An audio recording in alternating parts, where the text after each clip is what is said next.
ताज्या बातम्यांसाठी पाहत रहा तिचा सागर न्यूज। कोल्हापूर आणि इचलकरंजी महानगरपालिकेच्या नगरसेवक पदाच्या निवडणुका झाल्या असल्या तरी इथल्या महापौर पदाची जागा अजूनही रिक्त आहे। पण या जागेसाठी आता पुन्हा खेळ रंगणार का याकडे संपूर्ण महाराष्ट्राचं लक्ष लागून राहिलेलं आहे।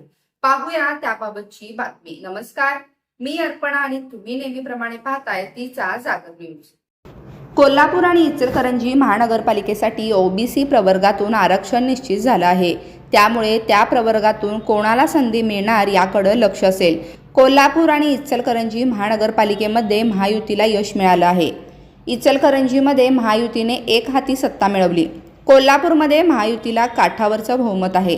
त्यामुळे आता महापौर पदावरून कोल्हापूरमध्ये भाजप आणि शिवसेना शिंदे गटामध्ये रस्सीखेच होणार की महापौरपद भाजपला दिलं जाणार याकडे लक्ष असेल। दुसरीकडे आमदार राजेश क्षीरसागर यांनी 15 नगरसेवक असूनही शिवसेनेचा महापौर होणार म्हणत कोल्हापूरमध्ये बॅनरबाजी केली आहे।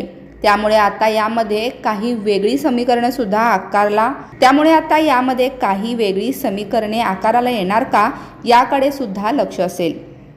दुसरीकडे इचलकरंजी महानगरपालिकेमध्ये महायुतीला एक हाती सत्ता असल्याने कोणाला संधी मिळणार याकडे सुद्धा लक्ष असेल। संभाव्य नावांमध्ये तानाजी पवार यांचं नाव चर्चेमध्ये समोर येत आहे। दुसरीकडे कोल्हापूरमधून शिवसेनेचे अश्विन आजरेकर आणि भाजपचे विजयसिंह खाडे अशी 2 नावे प्रमुख दावेदारांपैकी एक आहेत। त्यामुळे आता महायुतीच्या कारभाऱ्यांकडून कोणाला संधी दिली जाणार याची उत्सुकता आहे। दुसरीकडे कोल्हापुरात पदांची खांडोळी हा सर्वात चर्चेला गेलेला विषय आहे। त्यामुळे महापौर 5 वर्षासाठी नेमला जाणार की फिरता चषक करून खांडोळी केली जाणार याचं उत्तर सुद्धा अवघ्या काही दिवसांमध्ये मिळणार आहे।